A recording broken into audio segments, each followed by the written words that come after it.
Welcome to Co-op Mode, round 50. This is the official video game podcast of Secret Friends Unite. I'm your host, Todd Oxtra, joined by the man from Atlantis, the Canardian, Mark Carabin. How you doing, bud? I'm great. How are you? You know, it's not bad. I survived Thanksgiving, which was excellent. Had a lot of fun, and taught my mom to install Zoom, which... Oh, okay. Wow, it only took FaceTime and many other ways to see what she's doing on her screen, and yeah. And then she took it to my aunt's house. Wait, you had to FaceTime your mom to install Zoom? So she could show me her computer screen. I love every second of this. Okay. I'm like, show me what you're looking at. And she has a touch screen like laptop, and it's like she keeps on trying to touch the screen in the wrong spot. I'm like, oh boy. And then she took over to my aunt and uncles, who I don't know how they even get the internet. Their connection speed's 7 megabytes, if that.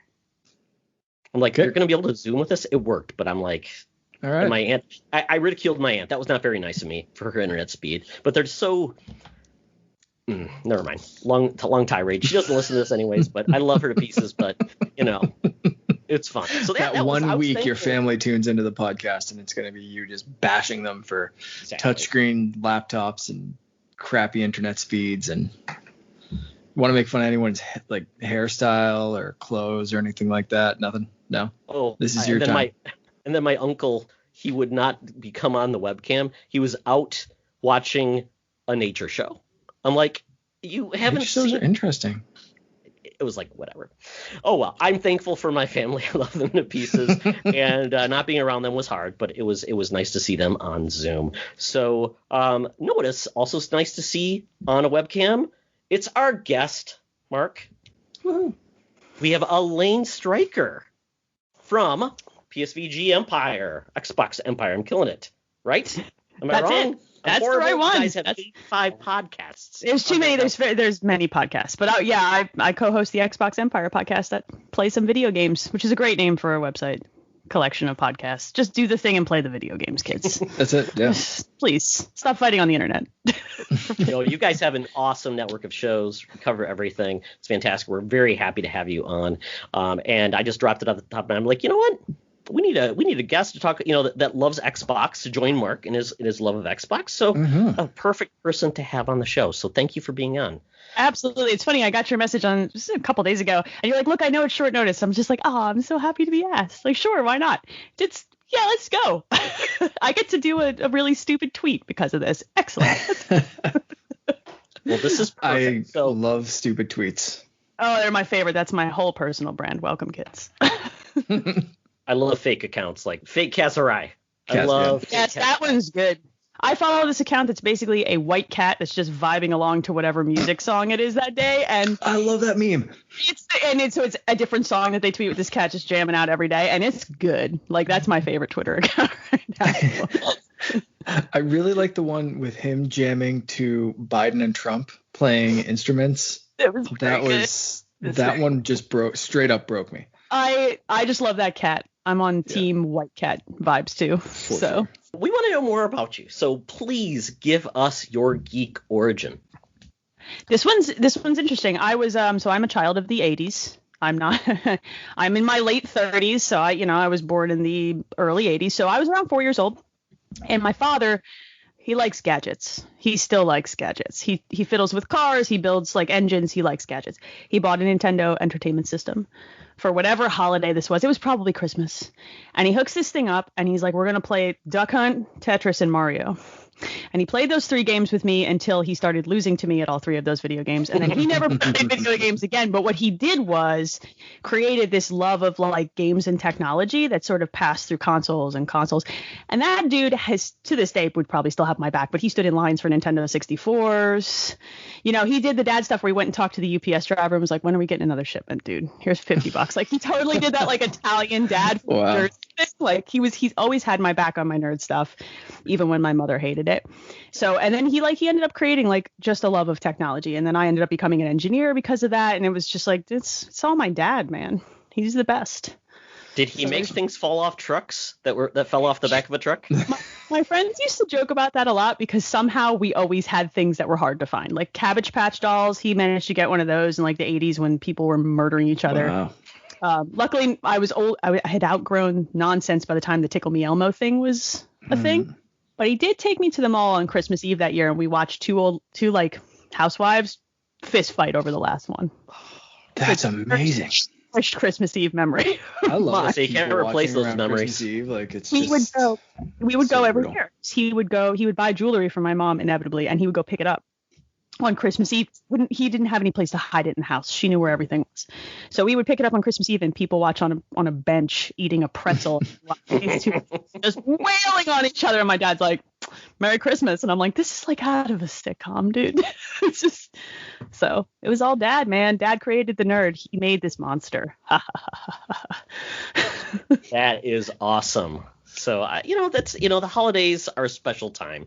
Geek time, it's fantastic. I even talked to Charlie. We're going to watch Anna and the Apocalypse on Secret Friends. So if you've not watched it, definitely watch it. It's a horror musical holiday film. Okay, you said words I like. I know. Together. It's on Amazon Prime. I've always wanted to watch it, so I'm going to watch it. We're going to talk about that in Secret Friends. It's for our holiday treat. So it's going to be very fun. So there we go. Well, thank you for your origin, Elaine. We are now going to get into what we've been playing because we do video games and we should probably talk about what we've been playing. So we'll start with you, Elaine. Might play some video games. You might play some video. See that? We could do this all day. Sometimes I have a logo shirt and people are like, "What does PSVG mean?" I'm like, "It means play some video games." And then I walk away. I like to act mysterious. Like, where are you going? Aren't you waiting for this cup of coffee? You need like little smoke bombs. Just like drop a smoke bomb and then like scurry away. I don't ever run away. I drop the smoke bomb, wait to dissipate, and I'm still standing there staring at them. Yeah. Or glitter in the air, just throw it in the air and like magic. That's actually more likely. Just glitter bomb people. You'll never be able to see again. Ha ha ha. This is why this all links up to what I'm playing. This is why I'm a terrible assassin, but I'm good at being a Viking. Okay. Use glitter or use. I have no ability to be stealthy at all. I call my Assassin's Creed Valhalla playstyle, "Oops, everyone saw me." Or I tried to be sneaky and then murdered everyone with these axes. So I've been playing Assassin's Creed Valhalla, and basically like they give you so many opportunities to be an assassin, and I'm just like, but I'm a Viking lady and she has so many cool weapons, so I'm just gonna run at these guys and figure it out. That's what I'm gonna do. That's my play style. I actually really love this game, despite its Ubisoft jank. Its initial like the jankening for the first like month of an Ubisoft game. And I'm playing it on Series X, and I've heard that it is slightly less janky on the Xbox, but who knows at this point. But it's that game's gorgeous. It's huge. There's so much to do that I'm overwhelmed. Like I boot it up and I open up the map and I'm like, nope, no, scary. Get on boat. Find things to murder. Let's start there.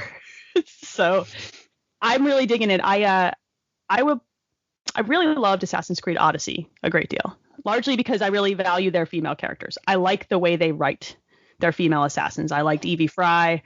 I liked Cassandra a whole lot because she's like an endearing meathead. That's the best way I know how to describe Cassandra. Like she's a meathead. She's not the sharpest or the wittiest, but she's lovable and she wants to do the right thing. And I think the character they've written for Valhalla, it's the same idea. Like she does care about people, and she's actually maybe a little bit more witty. She's slightly less meathead. But I can't gush enough about this game. I'm really impressed by it. It's beautiful and it runs pretty well for all things considered. And it's just, I'm having a blast. Mark, are you playing this one too? I am, yeah. So I've been playing this for a bit, and I'm still working on it, and kind of similar feelings, really. I love this series, as I've said before, and you're spot on with this protagonist, whether you pick male, female. I'm thinking it's the same, or let the Animus pick, which is the apparently the canon response, which is kind of cool. Interesting. So yeah, I find it very kind of endearing, and reminds me of, I think, my personal favorite, Black Flag, where I liked that one because you were a pirate, and most of the Assassin's Creed games, it's like, I'm going to sneak up and do this thing, and in that one it's just like, nope, I'm going to drive a boat and stab you in the face. And this one's kind of the same. It's like, you can sneak up, or double axe that person right in the throat and like just scream and light things on fire. It's great. There's a button to light things on fire. Come on. Game of the year. I don't know. I've got this Viking stuff in my house. Let's go. I agree. Like that's, and like I don't know about you, but I've spent. It's funny. My husband and I got into the history show Vikings like right before this came out, and there are cross references of people similar do that. Like too, huh? yeah, and I'm just like, oh, and I think at least one voice actor who did a part for that show is in this game, which I thought was cool. I don't know who it is because someone told me it's a spoiler, so I haven't Googled it. I don't look. Yeah, I just like I'm here for the murder, guys. I'm not here for the sneaky stuff. I'm bad at it. So. And when you want to be a little smarter, you can try flighting instead of sneaking, which I love. There's like rap battles in this game, essentially. And it's like, if you had asked me a few years ago, like, what do they need to add to Assassin's Creed to continue this franchise? Rap battles would never have been a thing. Like Viking rap battles. Battles. Yeah. Not modern day rap battles. No. It reminds me. No. Did you guys ever play the Oh Sir games? Like there's Oh Sir Insult Generator and Oh Sir like Hollywood Roast. And they're basically like flighting games. Like they're a little bit more drawn out, but that's basically you just throw insults at each other. And they have to kind of like make sense and keep a certain cadence and all that kind of stuff. And whoever gets it most, like it's almost you throw together like combos of insults. And that this little mini game inside Valhalla gives me such Oh Sir vibes, and I love those games because they're so quirky. So yeah, like I'm loving every second of Valhalla. It's great. It's such a fun experience. I was gonna say, if you guys like that type of rap battle in Jackbox, which I'll talk more about later, but there is a rapping robot game called Mad vs. City, and the robots rapping are hilarious because you're just composing your own verses. Yeah, it's pretty excellent. I have seen a lot of video of people playing that. It makes me giggle every time because the delivery is so stupid, and it's all so good. I love their presentation. You know, it makes it excellent. Get a bunch of square white people rapping. Nothing is better. Yeah, that's why it's so funny in this, because it's Vikings. I'm like, you could not be more Nordic. You are all of Nordic. Like, you're so fair skinned. It's so good and so funny. Like, you have and a lot of them have no ability to do this, which are the funniest moments. Like, there was at least one I ran into where the dude was terrible at it. Yeah, and it was faceless. Yes, I loved that scene. That was such a great little scene. I'm playing the female Eivor, and she's just sitting there, like practically rolling her eyes, and and it was just very good, like face acting delivery. I'm like, this is a good video game. Yeah, there's like so there's that little bit, and then but it goes so serious at other points where you're picking who pretty early on you're picking who a traitor is, and I don't know about you guys if you've hit this part or whatever, but like up until the end, I was like, maybe it's probably this guy, but it could be anyone. Please don't like hold this against me if I'm wrong. I think I was right. I stressed about that so much. I looked it up after the fact because I didn't want to spoil myself. I ended up being right, but like I went full Batman Arkham detective. 100%. I was taking that wrong. Do they normally have that? I mean, so I will say I'm not normally an Assassin's Creed guy, because inevitably they always bring in the "you've been detected, run away," and I'm like, ugh, I do not like this element whatsoever. I don't like it. It's like if I'm supposed to be a really good assassin, my idiocy should not make me that bad. It's like if you're playing James Bond, he's not going to make a stupid dumb mistake. I'm like, it's not for me. But I liked Odyssey, so I like that because it kind of basically said stealth doesn't matter anymore. It's not really. It's now Witcher. It's now a Witcher game, and it's really what it is now. And Witcher did a lot of those decisions where what you would do would have connotations, and you might not make the right decision. So is this something new to the series? Pretty much. Usually it's like stab this person in the face. Here's your contract. Yeah, exactly. Like I don't even in Odyssey, which was very like and Origins, they had more character development to them in valuable ways in the world, not just of your character. But I don't remember them giving you like these kinds of obtuse objectives. Like figure it out. You know what I mean? And there's more of that in this world too. There are straight up puzzles to solve and pieces to put together. It's rad because you wouldn't expect that in a War Viking game where there's a burn it button. Like, you know what I mean? Yes. It's so at odds with what you expect. It is. And one thing I will mention, she's not a Viking, or he, or whatever. Eivor is not a Viking, or not an assassin. Sorry, they're Viking first. They're not an assassin. If you do get the hidden blade fairly early on, but the Assassin's Guild is separate from you, and you're aligned on certain things. But you will notice when you do the leap of faith, you do not hear the eagle screech, and that is because you are not an assassin. So she straight up just butt falls into piles of leaves. Yeah. So like it's totally a cannonball. It's like this is very endearing meathead. Do you know what I mean? Just like Cassandra wasn't graceful either. She had a spear, and she was like, well, I'm Greek. I'm going to solve my problem this way, you know? There's a literal wrestling scene in that game, like a Greek wrestling scene. It's ridiculous. So, but this one, I think that's what makes whichever gender you choose so endearing. They're like, they feel like a person who exists in this world and has reason to want to interact with the Assassin's Guild, but isn't them. And I like that better personally, because you can just, oops, all murder. Instead of oops, sneaky, like you like that, like you can have some oops all murder in this one. So yeah, it's pretty great. I like it a lot.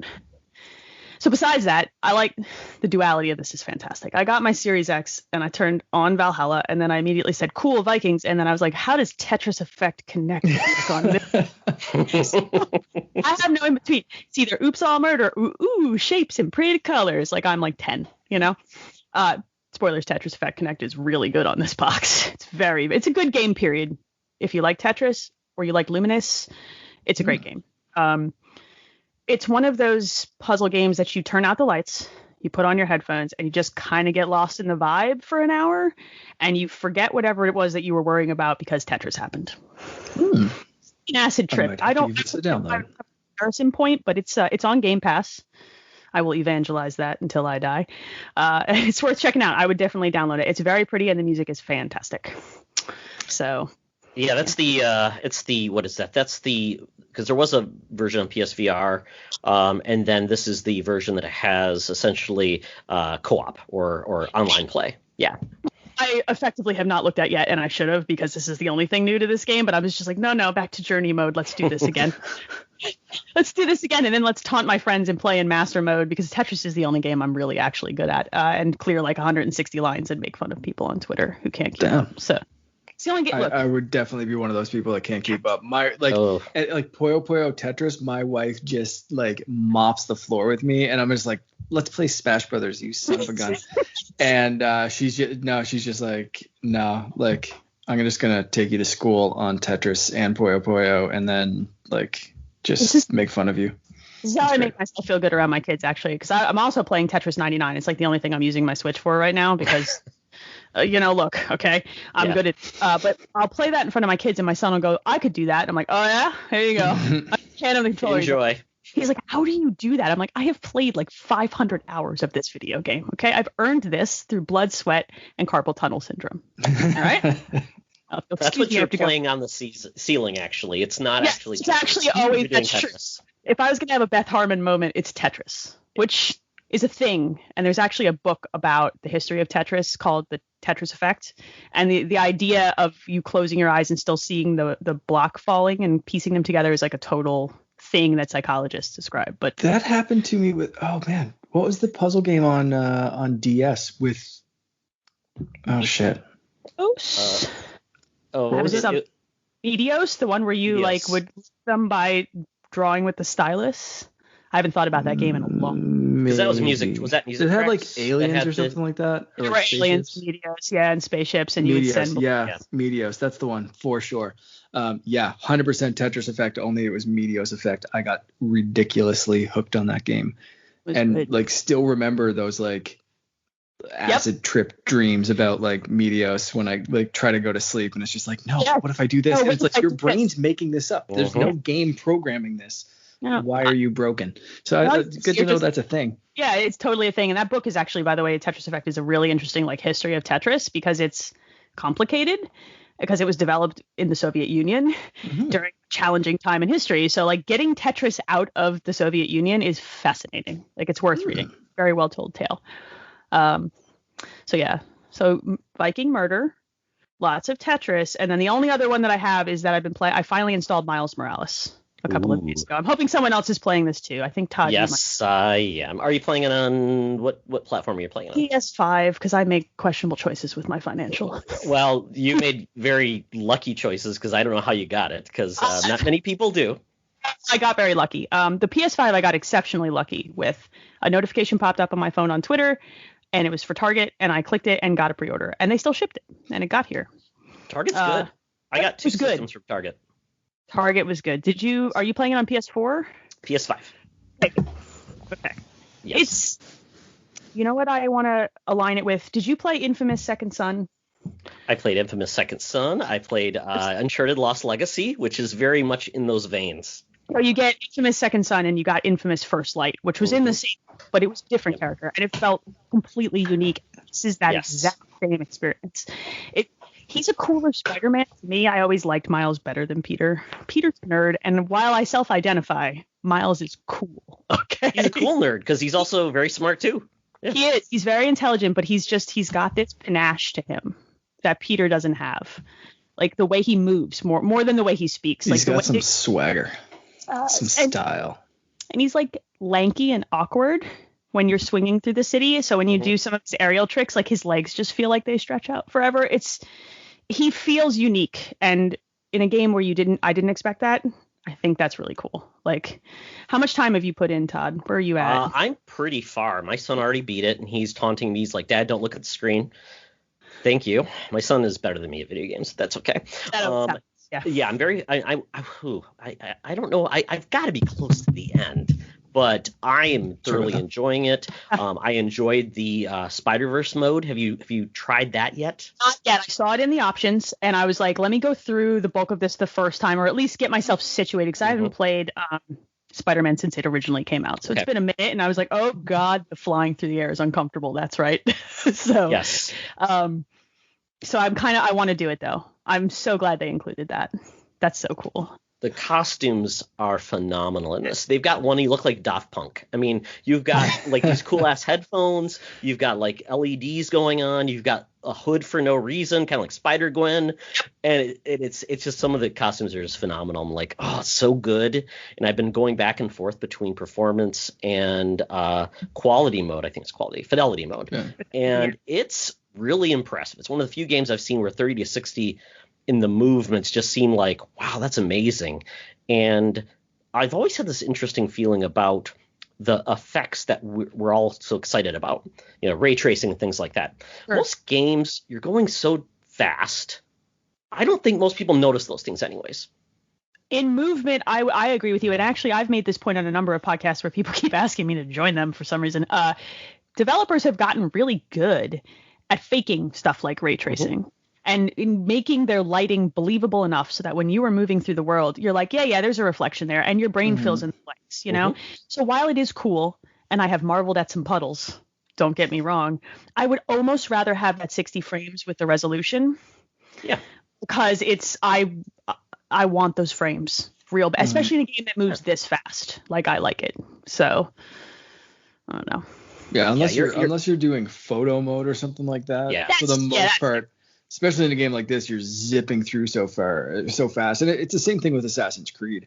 Yep. I found like I wanted to get some better pictures of my wolf mount horse thing.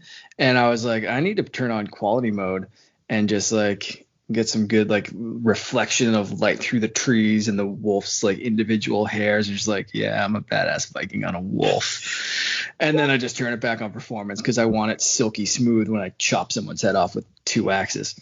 I find Morales is like, because that is that almost vertigo inducing sensation of falling. I need the frames or I'm just like, oh no, my stomach does not enjoy that. I'm just maybe a little sensitive to it. Oh boy. Give me your frames, please. Like, oh. There are some weird bugs in the game though. Oh. Logan left the game on just rest mode. He came back and the game would look like it was fast forwarding, like when he's in the subway. It was so weird. I'm like, what is going on? And there's been like bugs where Spider-Man is now a light pole. Like you can swing as a light pole. It's just so bizarre. I just love some of these things. Nothing is ever, the game is not broken or anything on us, but it's just funny that some of these things are happening. And sometimes I think it's because of the clock speed in these systems where they can do weird things when they're, just it's a fast CPU, fast GPU. So, there's some things that are just going to be interesting as we go through this generation. I do have one question about, to you, Mark, about AC Valhalla, and maybe you also have it, Elaine, is the Wolf mount. Can you get it if you didn't pre-order? Yeah, I think it's available in the store. Yeah, it's like a cosmetic store. You have to buy it, but like, yes, you get to ride a giant wolf. Like, just buy it. But it's like a costume on the horse. It's a costume on a horse. It's so like stupid. not well, kind of, but like it's still like it will, like, it howls. It doesn't sound like a horse. Like it changes the not only the aesthetics but everything about it. Like it growls, it howls. If you get off, like it's still like you'll hear it howling in the distance, even if you're running off to do some kind of thing, and it like growls at other animals and stuff. Like it's not like they just reskinned a horse. Like they put a bit of effort into it. It really needs to be an attack wolf though. I'm disappointed. Yes, I'm disappointed by that. But it even runs, to me, it runs more like a wolf. And I haven't looked at it side by side because horses have a different gait than a dog-like creature. And I think they got that right. And I want to say it was in the Berserker pack. I want to say that's the pack that you can get that has that piece. But I'd have to go look. I'm disappointed by that, so I'll just be sad the rest of the episode. I'm just gonna look. I just want to ride on a wolf in real life, so I'm living all of my dreams to this video game. All of them. Isn't that in, what is it? The anime. What is the anime? Where she's the Princess Mononoke. Yes. There you go. It's one of the things that I won't let my children watch because that one's a little more on the dark side. Sad too. Very, very sad. Well, yes. We started with Totoro because Totoro has a happy ending, and I needed that with my children because they're prone to cry. I cry too. Okay, kids, I get it. I cry all the time. So, yeah, I like Miles, and I'm excited to invest more time into it. I know it's going to be a shorter experience. I'm kind of glad. There are a lot of huge video games out right now, and so I'm like, yes, give me your 10 to 15 hours of Spider-Man. Oh, God. Oh, yeah. Oh, yeah. That's why I'm excited. I mean, I can knock these out and be done, and then it's like, oh, Cyberpunk's coming. Oh, God. I'll be playing that. I haven't played Watch Dogs yet. It's sitting there. It's in cellophane. It's like and Demon Souls. Like, I have a list. I've checked it multiple times, much more than Santa Claus would, and it's just still overwhelming. Like, and then Cyberpunk's like, hey girl, you want to play a 200-hour video game? No. Yes. You want a game you can't play in front of the kids? I can play The Witcher in front of them multiple times that I played that one. Oh, wow. Okay. Well. So, no kids. Cyber prostitutes and drug deals and sorcerers and sorceresses with questionable attire, guys. Get That's out. True. Yes. So, sleep. Yes. Yeah. Well, excellent. Glad we're covering a lot of the same games. It's kind of nice that it's nothing's getting left behind. It seems like. And Mark, I really want to ask you about Fortnite because you sent me a video and I'm like, I did. How is this even Fortnite anymore? It doesn't even look like Fortnite anymore. Were you in the event that happened today? Because my kids were I was. My kids play Fortnite. And so they were like, we're not going to do it, Mom, because last time the server crashed. So we're just going to watch that. So here's how dedicated I am. And I play Fortnite like every second night or so, or a couple of times a week with my nephew, who lives on the other side of the country. So this is how we connect. And I have a few other friends that play, but Jensen is my main Fortnite bro. And I love playing with him because, this year is limited our and not, well, completely taken away. I can't even say limited, completely taken away our ability to get together. So Fortnite's awesome, but the event today was so badass because it was a one-time only event and it happened at my local time, 5 p.m., which is also exactly when I get off of work. I love the Xbox remote play feature because I was able to log in to my Xbox I brought my controller to work, and I was able to log in at 4:00. Yes. Legitimately, like, there's a new guy at work, and he's like sitting, we're talking and stuff, and like my little alarm goes off because I'm ridiculous, and I was like, 1 second, I have to log into Fortnite. And he's like, what? And I ripped the controller out of my bag and like prop up my phone and connect. And he's like, are you serious right now? I was like, yeah, they told me to show up an hour before the event starts. I got to log in. And it go like, but like at an hour, like the event wasn't ready. So it took a little bit, and I'm just like still doing my work. The controller's sitting next to me and whatever. And I logged in. But the kicker is, if you log in on your phone on remote play and then close your phone, it will shut off the Xbox because it thinks you're not playing anymore. So I had to get my wife. This is true love, kids. Everyone pay attention. What's wrong, honey? What's wrong? Are you okay? Could you turn the Xbox back on, dear? No, we practiced this last week. This is adorable. This is so cute. I can't stand it. I know. It's like getting ready for the pregnancy. No, no. I'm having this moment of just joy right now. We practiced last week because I didn't know what would happen if I just shut off my phone. Like, would it stay on? Would it shut off? And it shut off. And I was like, okay, we're going to have to do this. So I'm going to have to log in. And then you're going to have to turn on the Series X controller, move my character around a bit so you take over, and then I can shut off my phone and it will stay there because I tested every scenario. So that's what she did. I like called her from my watch because I was using my phone. So thanks, Apple, for giving me options to do things. I guess I could have used my work phone, but I'm ridiculous again. So called her. I was like, all right, Series X controller, move Cap around. He's currently standing on the helicarrier watching Galactus, like just in the distance.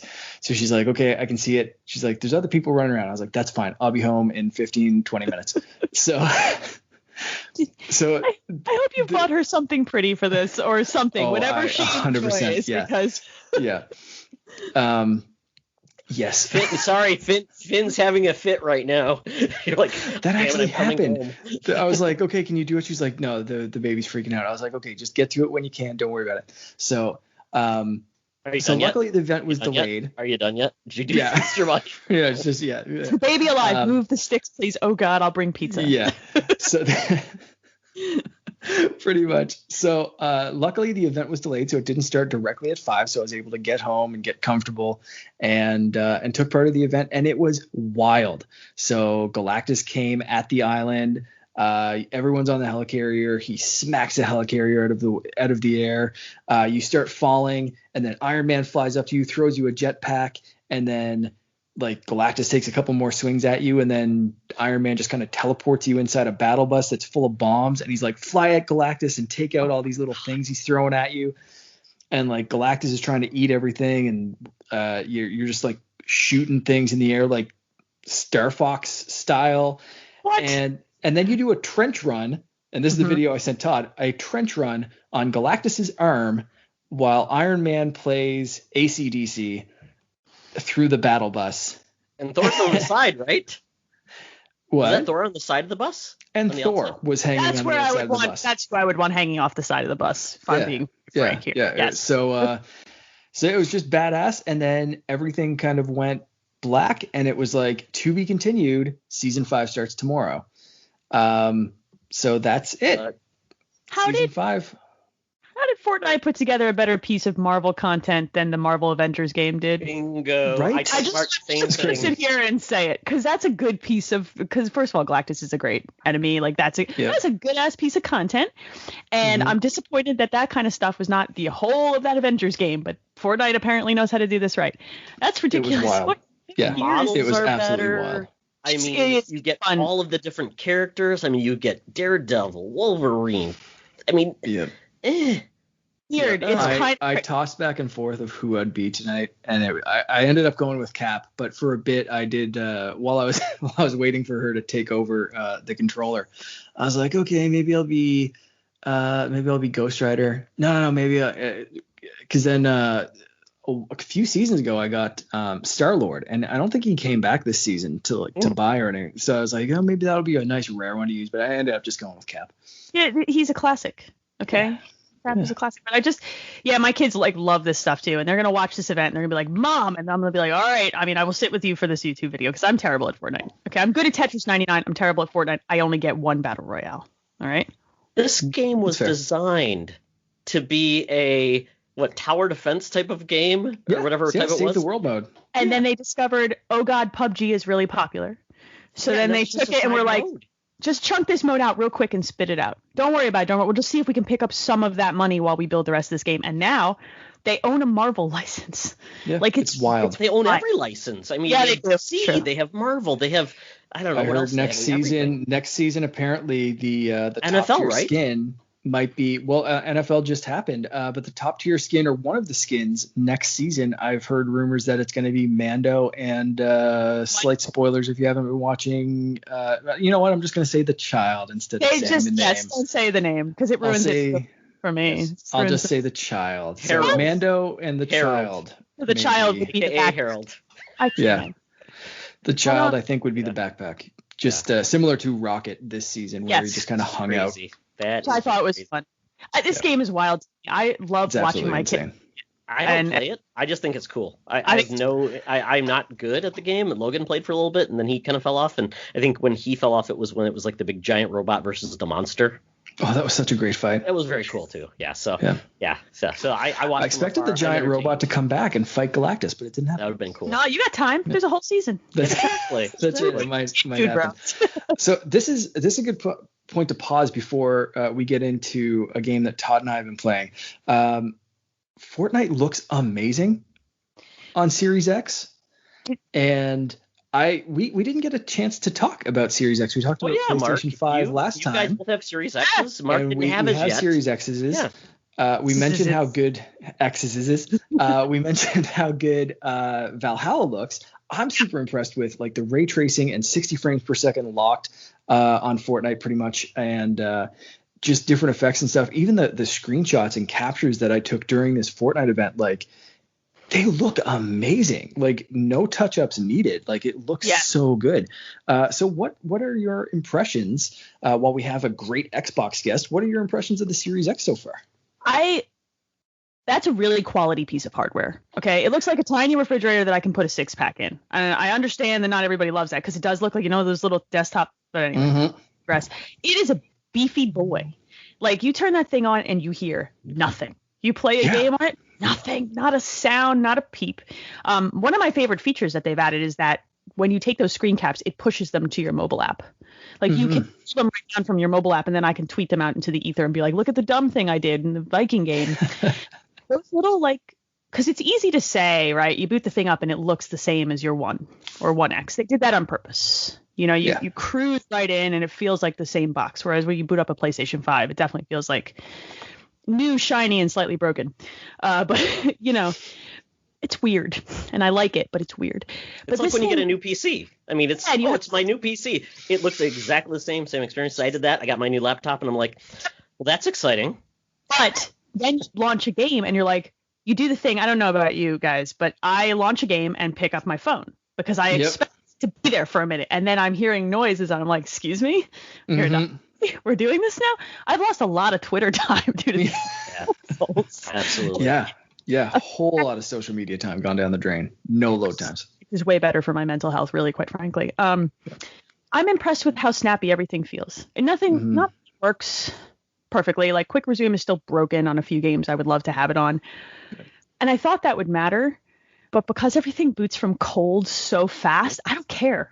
Like I'm still cleaving my wait times into bits. It's wild. And Valhalla got patched to allow you to flip between the performance and fidelity modes, and I really appreciate that games are giving those options. Like, give me the choice. Like, let me choose what I want today, this moment. Yeah, exactly. Yeah. I changed my mind a lot. Let me have those choices. I think between some of the tiny features that they've added and the boot times, like that's where I'm most impressed. I'm also most impressed that when I go to navigate the menu to get to something, it takes exactly as many clicks of the stick as I expect it to. There's no lag. They've reduced that, and the system is you so quick. Even from the Xbox One X, it is so much snappier than that. And I wasn't expecting. You guys want to hear something funny though? Yeah. They actually determined this. The DualSense actually has less lag in the Series. Yeah, it's true. They did. Because I'm like, Sony hasn't even talked about that, and Xbox talked about it. I'm like, oh, this is kind of cool. But I'm glad they're both doing that because lag sucks. They reduced it. They updated their wireless protocols and reduced how much input lag. And you can, like, I didn't expect to feel it. You can feel it. That's nice. Difference. And speaking of controllers, as someone who has both of you guys have both controllers. The PlayStation 5 controller is doing some really, really, really cool stuff with the haptic feedback, and they're taking, in my outside looking in, I don't have a PlayStation 5 and I haven't had hands on with one. We're still trying to, fingers crossed, we'll get one for my brother this week. What is your impressions controller wise? Do you like the evolutionary jump that the Series X has taken, where it's slightly smaller? I actually have two in front of me, and it's slightly smaller, feels a little bit better in my opinion. Agreed.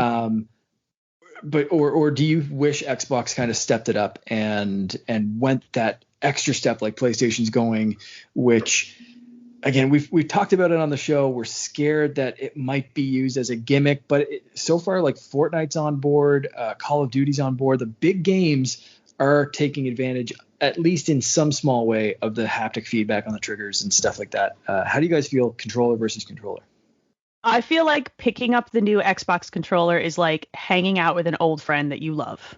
Okay. It fits you just right. You know exactly what to expect from it. And it's maybe slightly evolved from where they were a year ago. Do you know what I mean? Yep. It's a little bit weightier, which I really appreciate. I like the texture. I think the sticks feel better personally. Mm-hmm. And the triggers, I like the bumpers better. The bumpers are actually a change. Like the action on the bumpers feels different. They actually feel like you can slide up and bump them instead of having to hard click them at only certain spots. Mm-hmm. But it feels familiar. And for me, on a box that also feels familiar when you boot it up, that makes sense. Like, I think it goes with their theme. I think the DualSense is kind of a revelation. It's the one piece of technology that when you pick it up and hold it, makes it feel like, ooh, I've got new systems now. Ooh, it's different, you know? Whether or not I think that we're going to end up with, like, those features forever, you know, besides the triggers, I don't know. Borderlands actually is one, if you own a copy of Borderlands 3 and you own a PS5, that's one worth installing. Oh, really? They added trigger motion that feels different for every gun. Wow. You can feel it in every one, and they even light up the light bar with the element. It's a game that's been out for a while. I highly recommend. Wow. You can get Borderlands 3 for dirt cheap. It's a free up to it. Get it cheap. Get that PS4 copy. Put it in there. It's kind of wild. It's still a gimmick, but to see what that controller can do with those motors, I think that thing is really cool. Do I think that, you know, we'll be using that stuff in a year, or I'll just disable all of it? It's a lot. Sometimes it's sensory overload with that controller. I'm like, just chill. You're too much. I will say I think that the DualSense is a huge upgrade over the DualShock 4 in a necessary way. Like, it feels like I'm not going to snap it in half when I get mad. I felt like I was not a fan of the PlayStation 4, like the not a fan of that controller whatsoever. It's so weird. I maybe I've been playing so long. I can go back and forth, and it really doesn't. To me, it's like no difference. I can go back and forth and do it. The the PlayStation 3, the DualSense 3 or whatever we call it, DualShock 3, was a piece of junk. Horrible. DualShock 4. Better. It's fine. Yeah, still had some issues, short battery life, things like that. The first generation, the rubber peeled off the sticks for some reason. That happened. That sucked. But then after that, no problems. Now, the new Xbox controller, though, it is definitely, it's an evolution. It's definitely more solid. Even I have the red, whatever, Volcano red, whatever, Xbox One controller, and I kind of twist it like this, and it feels like there's a little bit of a snap in it. Like there's like a...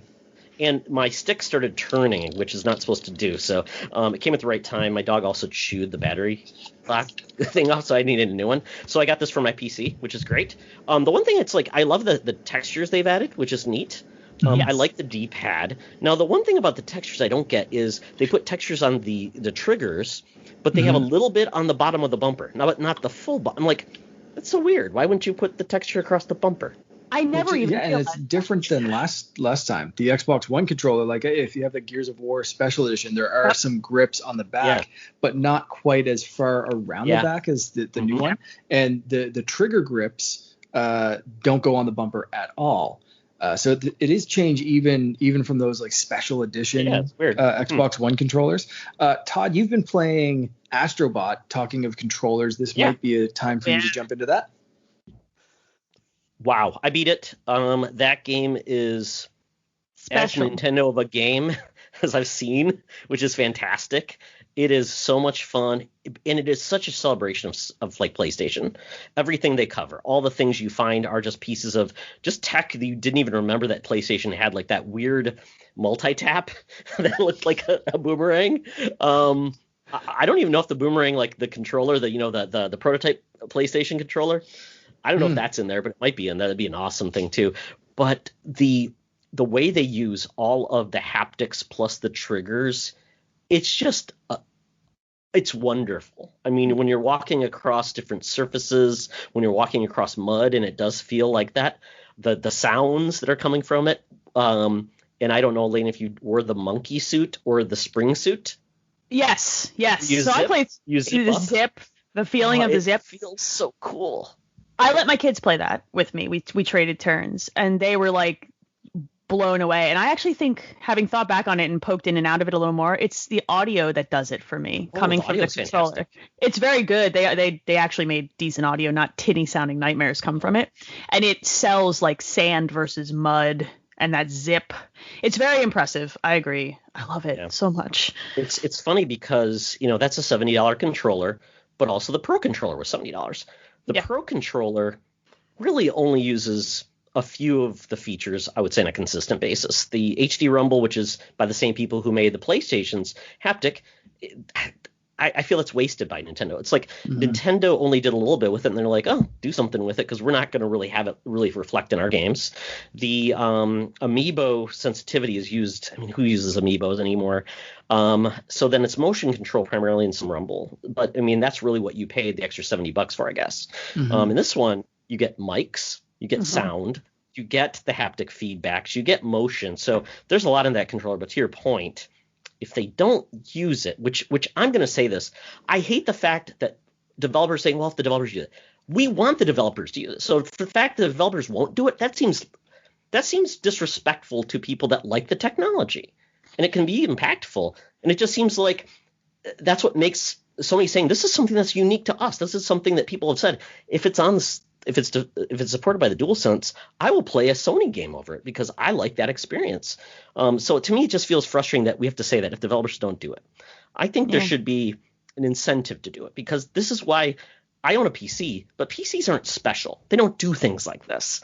And this is what makes consoles unique. So when people say it's any box, no, it's what everybody brings to the table. It's what Xbox brought to the table with its innovations of certain things. And, they did impulse triggers, and those have been used a little bit, but not much. So I just hate the excuse of, well, if the developers support it. I'm like, if you can do cool things, isn't the whole point of being a developer pushing things, new experiences for the player and things like that? It just seems like it's a cop-out, and I'm just kind of tired of it. And I really want more people to do things with the Switch Joy-Cons, and I want people to do cool things with like really support the Xbox features like fast resume and smart delivery. And I think we need to push developers to support those technologies. I think you might get what you want out of this controller, because Steam has added support for it and all of its features.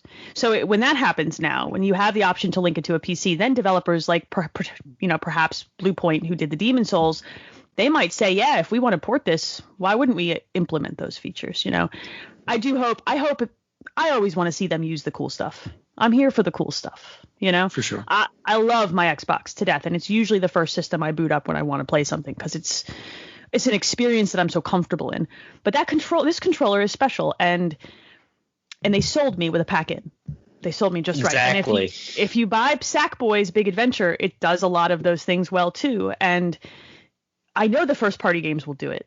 I would like to see more, and Borderlands is doing it with the triggers. So let's see what people do. I hope in a year we're still having a conversation about the haptics, because that would be and it's not a 1-2 switch situation, Mark, right? Oh. Yeah, we talked about that earlier, just through some messaging earlier, and still can't believe they're selling that game rather than just packing it in. Like this, holiday pack for the Switch, which is I think Mario Kart as usual. Why not throw both of them in for the same price? That should just be packed in every bundle. If you get the Fortnite bundle of Switch, it should still come with 1-2 freaking Switch, because that game shouldn't be $50. That's just nuts. Show off the controller. It's wild. Anyway, let's move on before I get angry about controllers. But yeah, it's fun. And I will say, my friend Sean Nias, Henry Nias, they're big fans of the show, Mark. They are all in on Xbox on this gen. They missed the Xbox One, so they're like fawning. They just did they got 3 years of Game Pass by doing all the dude. Awesome. They are loving it. His son is a convert. He likes the DualSense, but it's a little bit heavy for his little hands. But he loves Halo. He loves all those things. So it's like, this is the joy of if you missed Xbox One, it's really the perfect time to come into Xbox. But look, I still look at Game Pass and I'm just like, how is this a thing? This is so great. I bought codes from Target for like $20 for 3 months. Yeah. That was like deals. Great. And there are hundreds of games on that service, games that are incredible. And, like this will lead into one of the news stories that I provided. But like I cannot say enough. If you own an Xbox, you should pay for Game Pass. It is worth every penny that you will spend on the service, I promise. So for sure. Absolutely. And I'll just really hit on my game before we talk about the last one, Mark. Jackbox. And this really goes into game of 2020 for a lot of people is Jackbox. This is the perfect game for everybody to play, whether you're a gamer or you're not. All you have to bring is your phone and somebody to host it. And we've been doing a lot of this. We've been playing with our friends. I just bought I think the first 5 games are like $50 on Steam. 7 came out. There's always something new and something fun to play. So if you're looking for something to play with your friends, just to get together, have an excuse just to see each other's face and have a rap battle with robots, get Jackbox, guys. It's really been a godsend, and it's really brought a lot of people together for the holidays. So that's a game I absolutely love. Awesome. Yes, you did mention one last game that we want to talk about, and we were provided a few codes from Ubisoft Canada. So big thank you to the people over there for Immortals Phoenix Rising. Todd, you've been playing PC. I got Xbox Series X and Switch, which has been a really interesting comparison. So what are your initial thoughts of this game? This game makes my PC fans storm. And I tell you, when you guys talk about quiet systems, PCs are not quiet. I don't care what anybody says.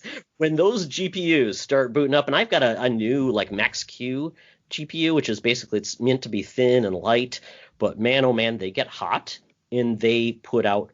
I mean, my son's like, Dad, I can hear the fan over by the PlayStation. I'm like, yeah, it's not the PlayStation, it's my PC. But it's beautiful. It's wonderful. The game is a joy. And Mark, and the cool part about this is now with Xbox or Ubisoft Connect, you can load your games to the cloud and play it anywhere you own that game, which makes it. Which I've said, I don't care about cross-play. I want cross-save. Agree. Because hard agree. I hate the fact that if I'm going to buy it, like I bought Control on Xbox, and on the Xbox One, it was so bad I couldn't play it anymore. The original base Xbox One S. So I got it on PS4 Pro, and I just start again. I'm like, you're killing me, Jones. I mean, it was just bad. So you're getting that experience between Switch and Xbox Series X. So how was that going? It's been really great for my review. And we're very privileged to get a few codes, and I didn't expect that when I sent in the request, but I'm happy that they did provide that. One thing I will say, again, we're very lucky to get multiple codes, but you're going to have to really love this game to buy it multiple times, or any game really. So that's one thing, but I'm loving this game, and I'm loving that for the review I was able to play on my Switch on the go. I took it to my parents' place. I was playing, all over the house, upstairs, downstairs with the 6-month-old baby. It's very convenient to not be tied to a single room when I'm trying to play something, especially playing through it in an intense kind of fast-paced kind of way for review kind of purposes, or be able to talk about, but also being able to literally instantly throw my save up to the cloud, download it back to my Xbox Series X, and take advantage of, again, quality and performance mode, getting that like dynamic lighting and shadows and reflections and all that kind of stuff. And I've taken some screenshots of this game too, and it is phenomenal. Like, looks, especially on Xbox, and it's no slouch on Switch. I'm very impressed with how it runs on Switch, because it is running on those next generation platforms. And that's one thing I think a lot of people are worried about. Is Switch going to be left behind? Because, going from PlayStation 4 and Xbox One to Switch, just kind of, turn off a couple of knobs in the game code, or however the magicians make things. Take out the pixels. Exactly. Take out the pixels and a couple of doodads and whatever, and you're good. But this, it runs really well. It looks great. But man, the screenshots that have been taken from the Series X are just like, I don't know if it's the animation style or something, but it looks like you're taking shots of some kind of like DreamWorks picture or something like that. I got to send you some screenshots, but I'm really enjoying this. I do find the games kind of weird in that it looks like a DreamWorks movie, but it'll just hand your ass right to you. And Todd, I think you've been having the same kind of experience where it's like, this is like some Dark Souls level, like, hey, I can take out that Cyclops, and then the Cyclops just bends you in half and makes you kiss your own butt, and then just throws you into the ocean. And you're like, what just happened? I just did, like, how? Like, and I think it's kind of Breath of the Wild style, where you can run into the wrong part of Breath of the Wild too early. Yeah. And that happened. I think it was Bobby, the Nintendo guru. Also, Bobby, hope you're getting. I've heard that he's on the mend, so yes, just keep sending the love to Bobby. But I think we were comparing stories, and I climbed a mountain and ran into what are the horse lion demon things in Breath of the Wild? Hinox. It's I know what you're talking about. Anyway, those sons of guns. So I ran into one of those way too early, and it just like threw me off a mountain. And I was like, "What the actual hell was that?" And Bob was like, "I didn't run into one of those yet." And so that but like that can happen in this game, I think. But does it happen too often or what? But I don't know. I am loving this game overall, and I love the back and forth between the narrators, and I think that's kind of a cool gimmick. But also at the same time, I think they kind of cross some lines a little bit too much, maybe. Yes, you don't want your kids listening to the dick jokes and the things about like balls falling into the ocean. I don't know. Like, maybe you do. It's like Statler and Waldorf meets Beavis and Butthead. And sure. I love it. I absolutely love it. But I can get why it can turn some people off. So, Todd, as someone who has a kid who might be listening or playing this game, how are you feeling about everything I just said and more? Well, it's a conundrum, because it is like the Looney Tunes or the Simpsons, or it's like basically it can be very bawdy, double entendres. It plays at multiple levels, because to look at it, it does look like I told you, Mark, this looks like Ubisoft wanted to make Kid Icarus. It kind of feels that way. I kind of wish it was, or wish it had Kid Icarus content, just like Starlink had Starfighter content. That would have been very cool. But this game is like Assassin's Creed mixed with Breath of the Wild. If you're familiar with Assassin's Creed, the leveling and everything, the armors, it is kind of feels that way. Although it's interesting, because the armor is never what I would say wasted. Because the armor is not like leveled up, it has special abilities.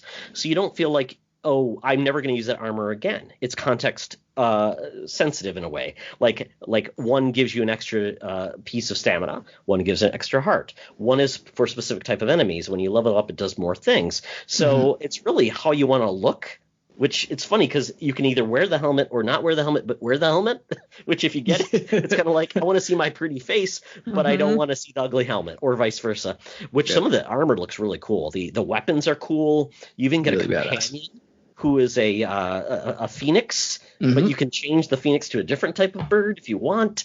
And the power-ups you get are fantastic. You have essentially the magnetic system of like the that Zelda had, where you can pick up boulders, and I found the boulders. The first time you throw a boulder at a Cyclops' face, it's just so satisfying. You do so much damage, so I'm like, I just need to find a place with a lot of trees that I can chop down. And then that's so cool, because I didn't think, you can chop down the tree and then throw it. Oh, that is so cool. And the puzzles aren't that great. You have shrines, essentially. That's where you get like all the different things. And some are okay, some are good. And like Mark said, it's very hard to tell if you're in an oh crap moment where I shouldn't be here. Because there's nothing to tell you except maybe if they have a little bit of the enemies have a little bit of a different tone to them. Almost like they're Hellions, if they have like lava on them or something like that. But I only played a couple of bosses. But when I told you, Mark, I'm like, I'm going up to this one part, and I'm like, I couldn't even do any damage. I'm like, I'm not doing any at all. And I'm like, what do I need to do? So I took it down to easy. I'm not down to story mode yet, but it's not easy. But I did the same thing. Yeah, but I mean, it's very fun to explore. The traversal's very cool. I realized it's very easy, and I do this with Mark. There's like, you can control your arrow when you shoot that. That's very cool. I love that. Did you know that you can use your stamina at the same time? Like you can eat all of their mushrooms while you're doing the arrow? Yeah, I didn't realize. I used that to do one of the puzzles where you shoot it like through the circles or whatever, and I was going like a really far distant one, and it was running out, and I was like, no, mushroom time. Yes. Sounds wrong. But anyway, I was getting all up in my mushrooms, and I completed that puzzle, and it was awesome. And then I went to a part where I got my ass handed to me. So I was like, maybe that should have been a hint. If you can't complete the puzzle with the current stamina and you have to eat 17 mushrooms to finish it, maybe turn around before you run into 6 enemies that you can't do damage to, and you throw a tree, and it's just like, come on, bro. But it is it's not going to work. Game, and it's neat to have the narration being Zeus and Prometheus kind of squabbling, kind of being goofy, disagreeing. They are Statler and Waldorf, and you get a lot of story there. But there are some cool NPCs or some characters you run with that are kind of fun. So I'm enjoying it a lot. I really am. So, but it is a conundrum in a lot of levels, like you said, Mark, because it's like it looks like it's going to be goofy and fun and easy. It's not. Yeah. It's actually, I was going to say, I'm actually kind of glad to hear that in a way, because it's like so easy to write off a game like this based on its looks, right? Like you look at it and you're like, it's a kid's game, or it's a Breath of the Wild clone. So it's actually kind of nice to hear that it's got some meat to it and some like heft almost that makes you have to try. So for me, that makes it more interesting. So now I'm just like over here like, it's just when I finish the Viking thing, we'll go from the Nords to the Greeks and that 100%. Mythology. You know what I mean? And if you like Greek mythology, you are going to laugh and laugh. Like I said, the thing is, was it Aphrodite? I think they were talking about the pearl in the ocean. And the whole time, it's like, that wasn't a pearl, bro. It wasn't a pearl. That is not how the story went. Who told you this? And he's like, my grandfather told me this story. And it's like, no. That's not how it went. And it's so good. And if you know, like, oh man, it's so good. And then he Zeus finally has just the realization. A bad guy. He tries to be a good guy. Yeah, there's so much great humor. And then but they don't hide anything. And that's what I love about they're like, there's one part, and again, where I got my ass kicked, and it was like, that cow looks familiar. And it's like a cow statue. And it's like, that's the woman that you turned into a cow so you wouldn't be tempted anymore. And he's like, she's still looking good. And it's like, what? What's this game rated? Yeah, is it rated M for mature? Rated T for T? I don't think so. I think it's enough entendre, like it's triple entendre, maybe. I don't know at this point. It's kind of like Shrek. I was playing it. I was talking to my brother, and he was like, it's kind of like Shrek, because like the donkey can be like, I'm gonna do some things to that dragon, and kids are just like, haha, donkeys. And like most adults, it's what rated did he T just for say? Is it rated T for teen? So Shrek is also rated T for teen. So you know what? Yes, towing the same line. Basically, if you don't use the F word, you can get away with a lot. Pretty much. You can talk about kind of making babies with donkeys and dragons. You don't heck anybody's head off or anything. They just kind of dissolve into the ether. It is satisfying to see them like fly in the air and dissolve while they're flying through like a comet.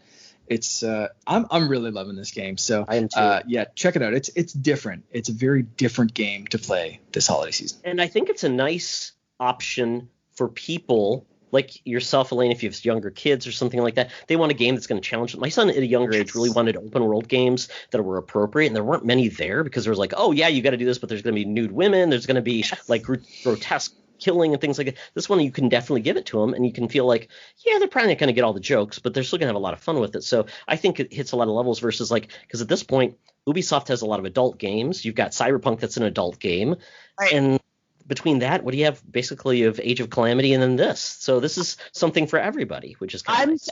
I'm tempted, and I want to talk about the Switch version briefly because both of my kids have Switches. And I have an 8-year-old daughter who wrecked through Breath of the Wild. Every shrine, every secret, YouTubed everything she wanted to see, hunt down all the... She has hunt, and then she goes, I'm going to create a new profile on my Switch and do it again, right? So this game speaks to it like this. And there's a lot of content. Yeah, it's like, and she likes this type of challenge. Like they're better at video games than me. They're 8 and 10. So Mark, how many shrines? I mean, that guide, we got the guide to tell us basically how many shrines there were. Right. There's got to be like 50 shrines. There's a lot of stuff. Anytime you stand on a high point and look through the stage, and it's good and bad in a way, because it kind of like, you're kind of like, well, there's every single thing that I can see, but at the same time, like, it gives you that carrot to chase after. So again, approaching this as a review kind of thing where I was like, okay, I need to know where to go next. Oh, there's the thing. Yes. But also approaching it from like an ADHD squirrel on cocaine kind of way. It was like, there's 600 things I need to try to focus, but also there's a shiny thing there that I want to go at. And it's like, so yeah, I had to stop scanning the environment at a certain point where I was just like, okay, there's a tower over there and I'm heading to it. And if I find some ambrosia, cool. But I'm literally just going to go in a straight line. And that still doesn't work because I'm a squirrel on cocaine. Well, I played The Witcher and it was like, but does it run well on the Switch for you? Well enough that it isn't frustrating. It's not crashing. 100%. Okay, good. Yeah. That's good. It's like 30 FPS, 720 or something like that. Handheld, both handheld and docked. I think it runs beautifully on Switch. You don't get those lighting effects and stuff. It might not be quite as pretty at times as Breath of the Wild, and the draw distance, I just mentioned being able to scan the environment from a tower. You can see a lot of stuff. The draw distance, you will get a little bit more fog on Switch from those locations, but it's still doable because you get a good little rumble or indicators on screen telling you to mark this location. So it really, at the end of the day, doesn't matter. It still looks really, really nice on Switch. It is. I'm very impressed. My brother, who's a big PC guy, was also very impressed with it on Switch. It's worthwhile. 2020 has been a hard year. Kids need extra video games for Christmas this year. This is where I stand. It's like I got them each Age of Calamity. Those are like tucked away in ready. But I think that this is one of those years where I'm like, you guys have gotten to do nothing, so have extra video games. I feel the world you can enjoy is in a video game. And they love that world and want to sit down in the basement while I play on the Xbox and sit up with their Switches and just, that's why I have so many pairs of headphones. They're very loud children. They're wonderful, but it's exciting to hear this is good. Thanks, guys. Yeah, and if you do want to see comparison, there's really Game Explained has a good PS5 versus Switch, and really, to Mark's point, you can see the differences, but it's not where it looked like it was a worse experience from a perspective of it's unplayable. Yeah. And I will have a written review very shortly on thecanardian.com. Where I will be posting some comparison screenshots. And luckily there was a Switch update where I can just instantly send those to my phone or computer or whatever, instead of sending them to Twitter first and then saving them and then deleting them and all that shit. A 12-step process. Super easy. I have a friend who literally created a second Twitter account to do that and then made it private. And I'm never that smart. Yeah, he was very clever, and he mostly just wanted them to send to me via text message because he's a jerk. Like, look what I did, and then I'm like, here, have my Tetris 99 screenshots. Let's go. Want to do that? So yeah, there will be some comparisons in that, but yeah, there are already some comparisons out there. So go check those out. Awesome. Well, that is it for what we've been playing. Man, it's been so much fun talking about games. But now we're going to talk about the news because that's what video game nerds love is the news. So we can obsess about things that haven't come out yet or will come out in more games for us to play. So, Lane, you highlighted something that just came out today. Yeah, and we talked about Game Pass earlier, and I will evangelize Game Pass until I can't do it anymore. So they we got our update to what's coming to Game Pass. There's a lot coming to Game Pass. Most notably, and they've hinted at this recently, Control is coming to Game Pass. In fact, it might even be out either now or the end of this week or whatever. It's worth noting, the base version of Control, which, not the ultimate version, because 505 Games has created their own controversy around the ultimate version, which was on sale for $20 in the Black Friday Xbox sale, which is honestly cheaper than the season pass is for that game. Absolutely. So, I bought it on PS5. Hopefully my save transfers. Maybe. I'm not gonna hold my breath, but I hope it does. I hope it does. I will say I played Control on a 1X, and I had still battled with that game a bit. It would do the thing where I would try to pull the map up, and then it would hang coming out of the map every time. So if you're going to play this on old hardware, buyer beware. But it's, if you have Game Pass, it's Game Pass. Try it out, see if it runs for you. If it does, maybe buy the Ultimate Edition if you're really into it, because the extra DLC and the Series X patch is probably worth it. So the one coming to Game Pass is not going to have no DLC. The Series X. Not the Ultimate Edition. Oh yeah, not the one with the update. So you're going to play. You're essentially going to be playing compatible mode. Yeah. Yes, the backwards compatible version, which the horsepower in the Series X will still very likely run much better. Absolutely. It is not available at time of recording, but I think you're right with it hitting by the end of this week. So by the time people are listening to this, I would say you can set your app to download. That's true. And with the new firmware update that hit for the Xbox this week, you can now reload Game Pass games before they are out on Game Pass. And Dragon Quest XI Definitive Edition is hitting Game Pass. So, I'm just saying that's a good game. And Greedfall is also a good game that I think a lot of people may have passed over.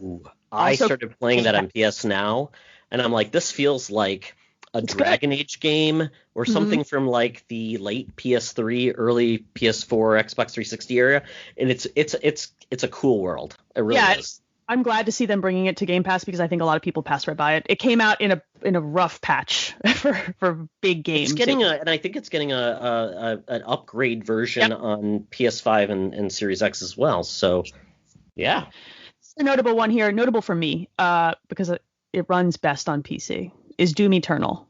Doom Eternal is a fantastic video game, and you play that game on a beefy enough PC, and it is an experience. So, highly recommend if you have PC Game Pass and you haven't played Doom Eternal, you check that out. Like, I like 2016 Doom better, but not by much. So, and it's finally coming out on Switch if you don't have a beefy PC. That's true. Only digitally. Dropping on the 8th, I think. And it will be 280p.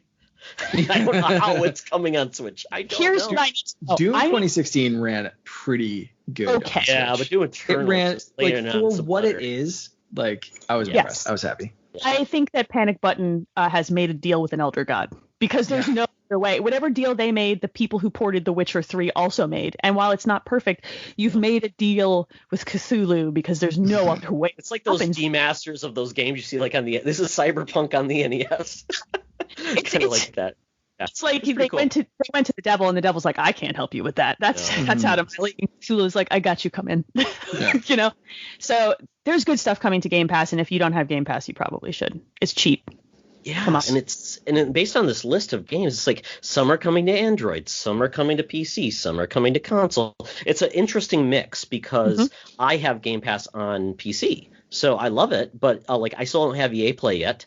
I still don't have Destiny yet through it. So it's like, it's one of those things like because I know there's a lot of deals. So like, I think Stadia had a Destiny deal. So that's why it's not there yet. So it's just like, I'm like, keep asking, I'm like, when is it coming to me? Because I really want to play Destiny again. And I want to play it for free. But one game that looks weird is called Valhalla. Anyone know what that is? So that's a very good game, actually. It's if you like story based, like almost like, it's just a narrative novels or something. Yeah, visual novel-ish.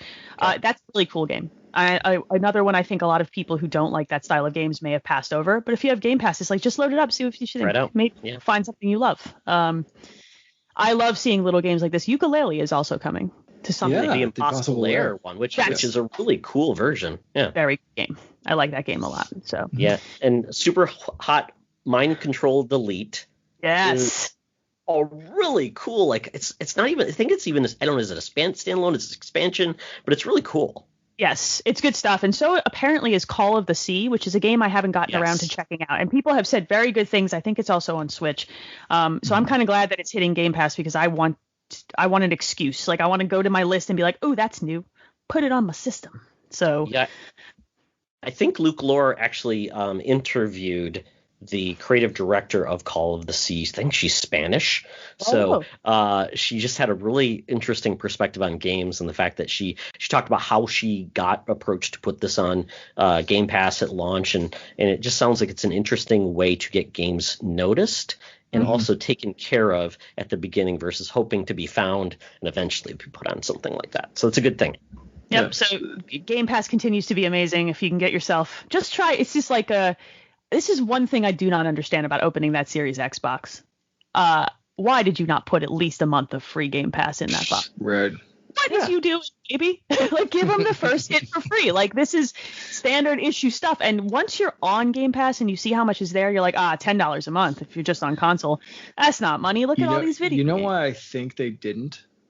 And I think you'll see this pop up is because right now it seems like they're sold out of Phil Spencer's already talked about this.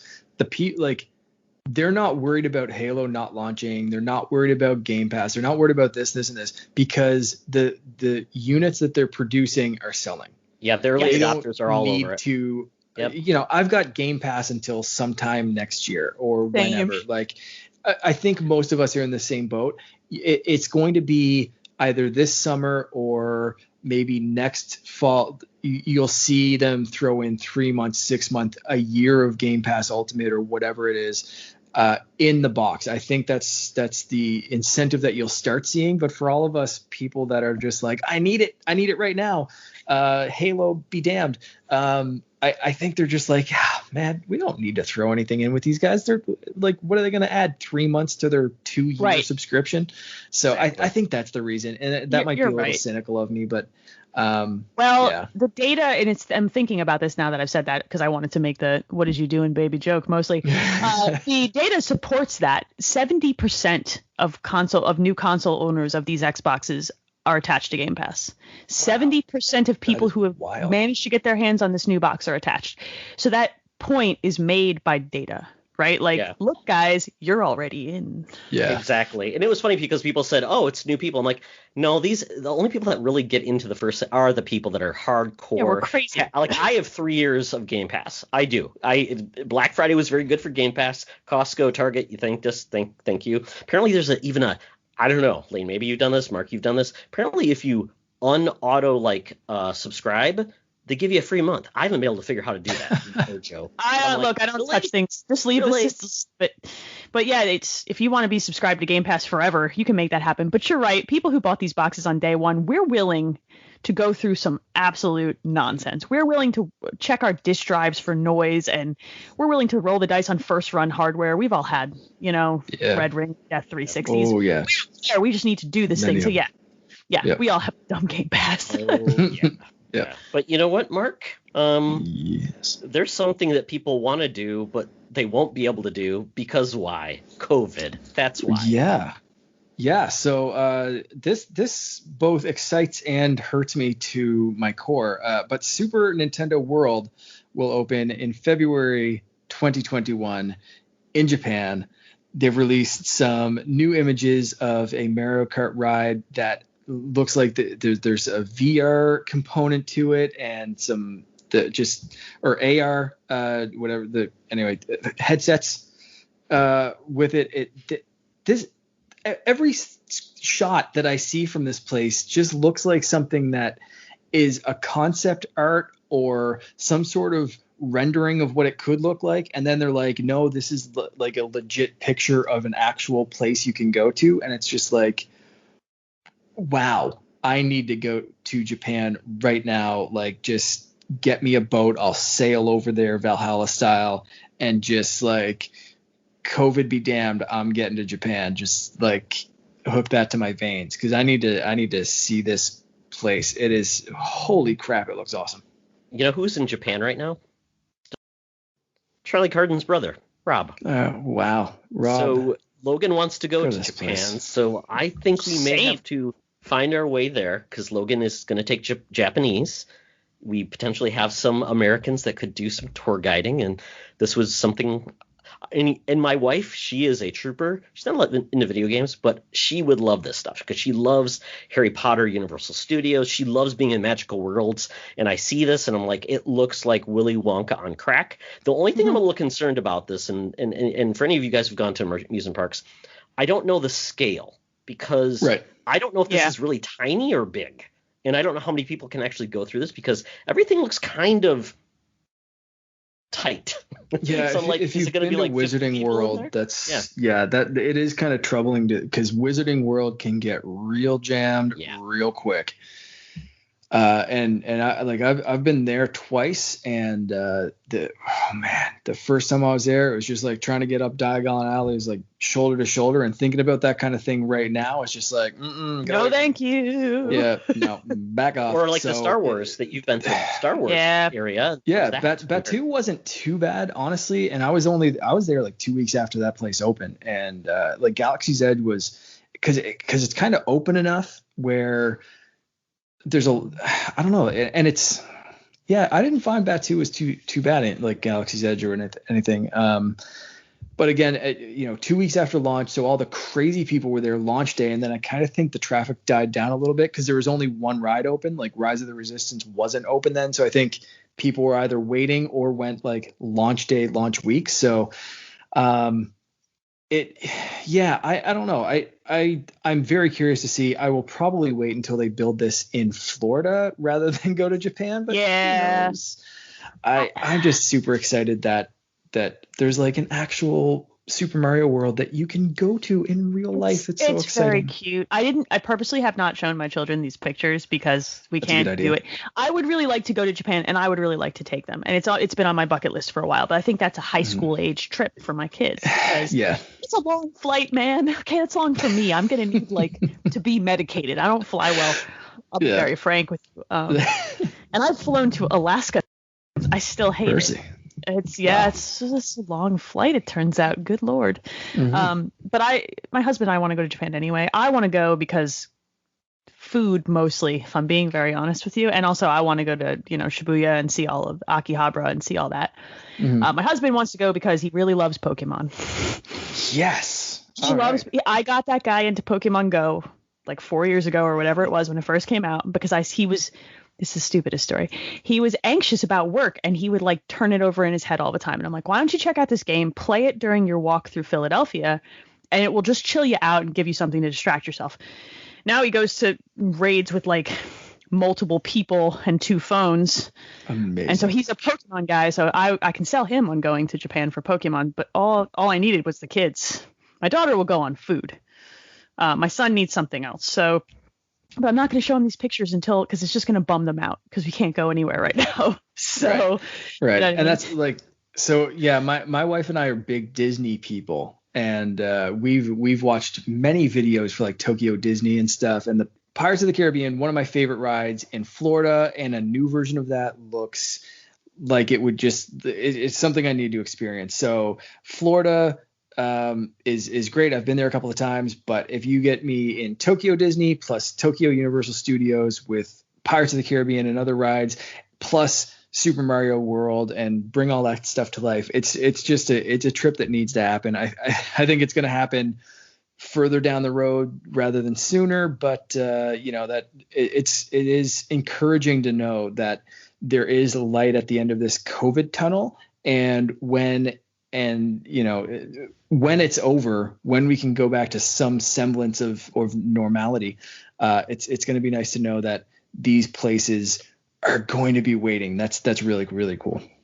I spent a year in Korea, and it was fantastic. I love Asian culture. My wife's Filipino, and she's awesome with languages. So I'm sure she will be able to become my guide. And my son is going to be taking Japanese. So I'll be like the ugly American, showing up being an idiot, dressing horribly, and just freaking out to Mario. I'm sure I won't be able to social distance from Mario and Yoshi, and I'll give him big hugs. Absolutely. Yes. I'm hugging that dinosaur. No one can stop me. Absolutely. Absolutely. I'm going to hug Wario, too. That guy. They fired on me. You should make sure your wallet's still there after you hug him. Just saying. Just Like saying. when I met Sideshow Bob, I was kind of like, Yeah, kind of yeah, sketchy. don't kill that me. You're gonna like Stay stab me with a distance, rake, yeah. but I still want to like give you a high five. I don't know. So moving on from the exciting world that we might be able to get, but something you can actually do today if you own a Series X, and this is pretty cool. Apparently, the Xbox has a way to legitimately play PS2 games. You essentially can add in a developer app on the Xbox, and that allows you to install RetroArch, which is a emulation that allows you to do different things, to run different games and things like that. And apparently, they were showing this game, this RetroArch on Xbox Series X, playing God Hand and different PS2 games. This is kind of crazy, guys. The fact that we've got consoles that can actively do emulation of other systems legitimately. Now, I don't know how long this is going to last, but it's kind of crazy. Mm-hmm. This is a beefy boy. I mean it. It's a PC. To be able to, it is a PC. It is 100% a PC, and the fact that you can emulate PS2 games on it theoretically, and RetroArch is very good, is wild. That's wild. It's weird to live in a world where a box that could hold like 3 12-ounce cans of soda can do this. Yeah. You know, like I'm looking at like my PS3. I'm like, you're big. You can't do this. What's your problem? Can't even make a sandwich anymore. Actually, my PS3 can play those games because it's the backwards compatible one. That's Look, true. the point is still made. Okay, Yeah. I have the obelisk of doom, but you know, like it's wild to me that the Xbox can just be like, hey, you know what? Have some horsepower. Solve all problems with beef. Because I'm sure everybody's got ISOs of PS2 games lying around. No, not me. I play by the rules. I don't even mean that sarcastically. I'm such a goody two shoes. I don't. I've got some Super Nintendo ones, but that's about it. Yeah, my PS2 collection's not non-existent. I lived in Korea for a year, South Korea. Their black market is ridiculous. I owned a Dreamcast at the time, and the Dreamcast market there was just ridiculous. I also bought a bunch of like GBA carts that were like 32 in 1, and the games on it said it was in there weren't on there. It's so weird. Those were very weird. The Dreamcast was a particularly interesting case because you could boot up bootleg discs by just having a boot disc. You didn't have to solder in that. Yeah, there was other ways. You didn't even have to solder a chip onto that box. Like it was wild. Yeah. Same with the PlayStation. You used to have this little thing you'd put in the back with a little spring. You'd act like you're shutting and really you don't see that anymore. Really, maybe except for the Switch, but you really don't see piracy much on the current consoles because they're DM the all of the restrictions they had online things made it really hard. So it's kind of interesting now they're just going back to Sony doesn't care about PS2 anymore, obviously, because it's not like they're going to give you a way to play them right now. So it's kind of crazy. It's like, well, you know what, Sony? Until you give us a way to play them, I guess people are going to find a way to play them. If you catch my drift. Man, I still have my skinny little PS2 Slim here in this house. It's adorable. It's very cute. It looks like it's fake. My daughter thinks it's like not a real console. I have to boot it up with Katamari in it. I'm like, no, it can run video games. And she's like, how? And I'm like, yeah, I don't actually know. No, nobody knows. The funny part is to think of how small these new consoles will ever get. I mean, really, will the Series X turn into like a GameCube eventually? Yes. Just take half of it off. I will be pissed if they do that and don't put a handle on it. I will be super angry because the greatest feature. Somebody posted a picture that the Switch is not the first portable handheld. Yes. Portable Nintendo console, and they posted the GameCube, and I'm like, that handled though. I'm looking at my PS5 right now, and I'm just like, why are you so big? Yeah, that thing should have a handle on it. That's a suitcase. I need 2 people to lift it. The box came and I was like, oh, cool. And I went outside. I'm like, why are you so heavy? It cost $85 to ship that console to California is all I will say. It's 15 pounds. 15 pounds is it's a large boy. Okay. Although I said that it was reversed and it was an Oreo, like black on the outside, white on the inside. I think it would look more slimming because black is always more slimming. So I'm not as mad about the white on the outside as I am about the white controller. It doesn't matter how not gross you are. That will get because what Xbox has that for the Xbox Series S is all white. We had the 360 that was all white. PlayStation hasn't done like that color since What the PS1 was gray. Now Yeah. Well, I have a white PS4 that came with a white controller. Oh, that's that was true. the Destiny edition. Yeah, it did. Yeah. It's very white, and I'm just like, you're gonna get so gross. And I don't sit here and eat food while I play games because those controllers are expensive, and I'm not trying to buy another one, But it's gonna get so gross. I just know it is. And unfortunately, they put some of the glossy plastic in the middle, which is dumb. Yes. Glossy plastic just needs to go away. Matte is the way to go. Well, the Series X is matte, and it still shows fingerprints. Yeah, it's and weird. It makes me how it does upset that, too. Yeah. I'm very particular about certain things, and I sit there and I'm like, oh, I have to wipe that off. Now, isn't there like a compound or something they can put on plastics that are like oleophobic or whatever, like oil resistant? I am almost certain that is true, but I am almost certain that it is expensive from a manufacturing point of view. So they're fine with and it eventually does wear off. Like that's usually on your phone screen. And how long does it take your phone screen to get fingerprints? So gross, yeah. That's how long it works. Yeah. But moving on to the bonus round. This is the last round of the show. Thanks for everyone joining us on this journey. But we're going to talk about the Game Awards. This happens on December 10th. It's actually kind of the last kiss of 2020. Not every game will get to be in the running for it because you had to have your game out by a certain point. I think it was like the end of November. So it's like a game like Cyberpunk will miss it. I think Immortals will miss it too. Yep. Mm-hmm. Yeah. So there we go. So, but really quickly, there's a lot of categories, but Game of the Year is the main one, and I'll give you the all the nominees, and you guys can tell me what your pick is from. This obviously is not your Game of the Year; it's just the pick of these games, because there's other games that aren't listed here, and I think some people are actually a little upset that certain games weren't included. But we have Last of Us Part 2, Doom Eternal, Final Fantasy VII Remake, Animal Crossing: New Horizons, Ghost of Tsushima, and Hades. First of all, have you guys played all of these games? No. I have only not played Ghost. Oh. I have played the rest. I have not finished all of the rest, but I have played all of the rest. I'm going to tell you, I think The Last of Us Part 2 is going to win, but I think for me it's Hades. And Hades might actually be it might be my top 3 games of the year, personally. Right. That game is very, very good. That's I'm waiting for it to go on Game Pass game. It hasn't gone to Xbox yet. I really want to play it. I want to play it.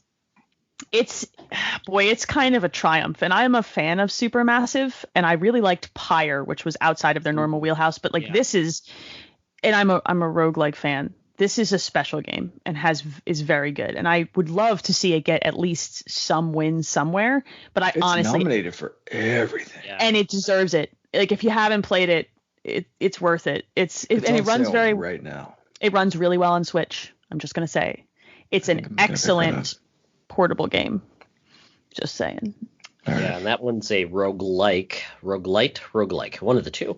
I get that backwards. Yeah, but they make great games.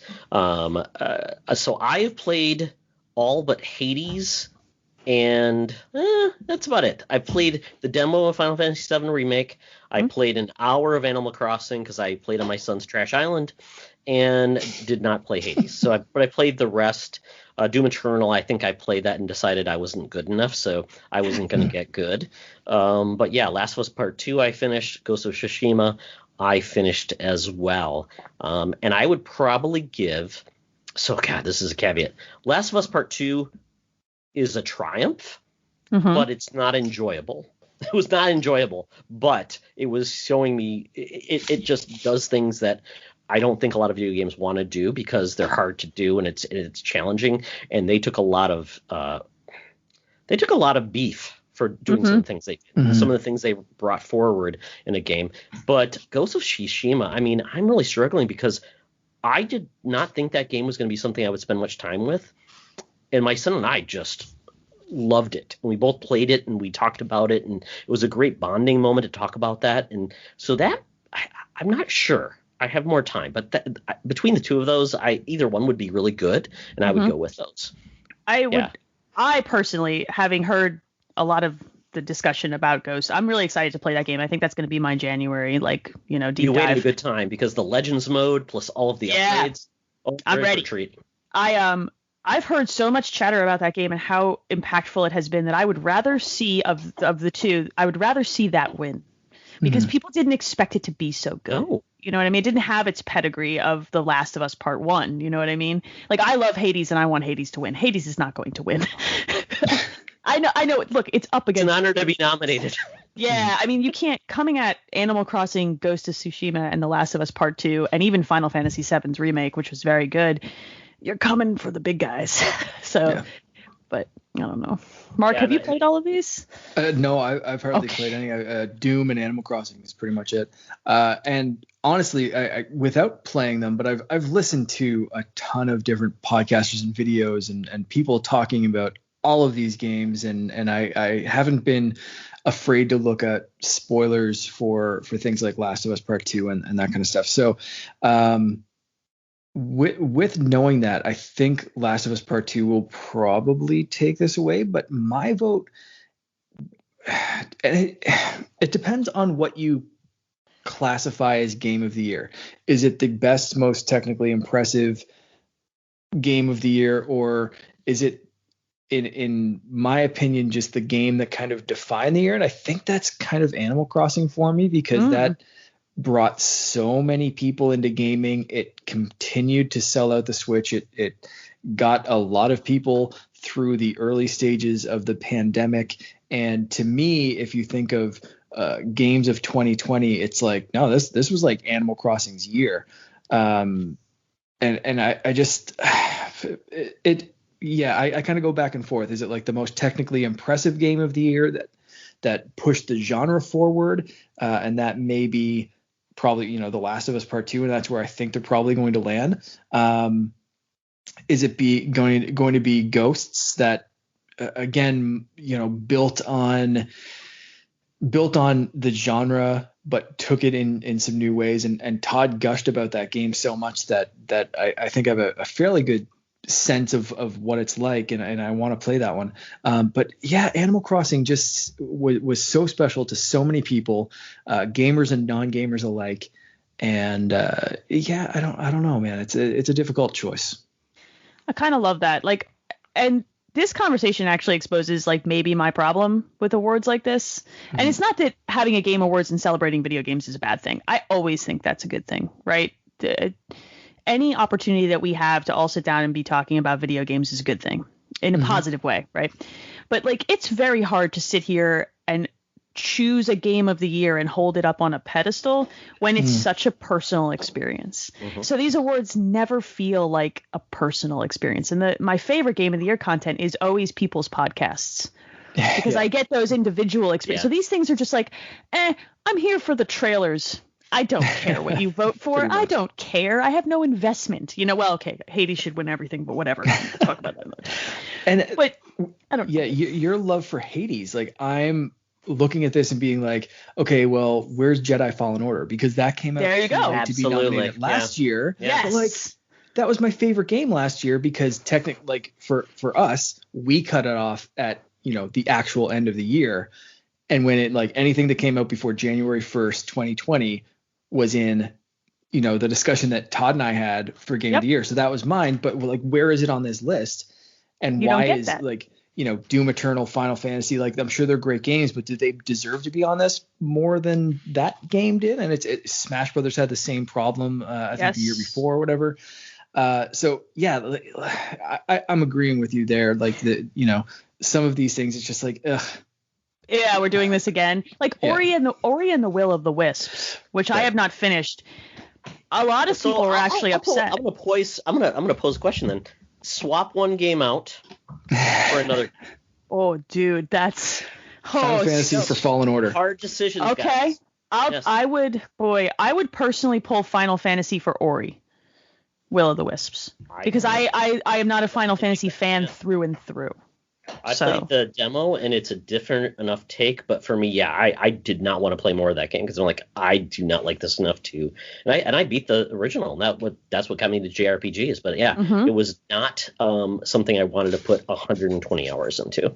I think that there are games like Spelunky 2 that are not in this conversation that maybe not a game of the year, and it's nominated somewhere, I'm almost certain, but that can be in and like Assassin's Creed is not here. The cutoff was before Valhalla came out.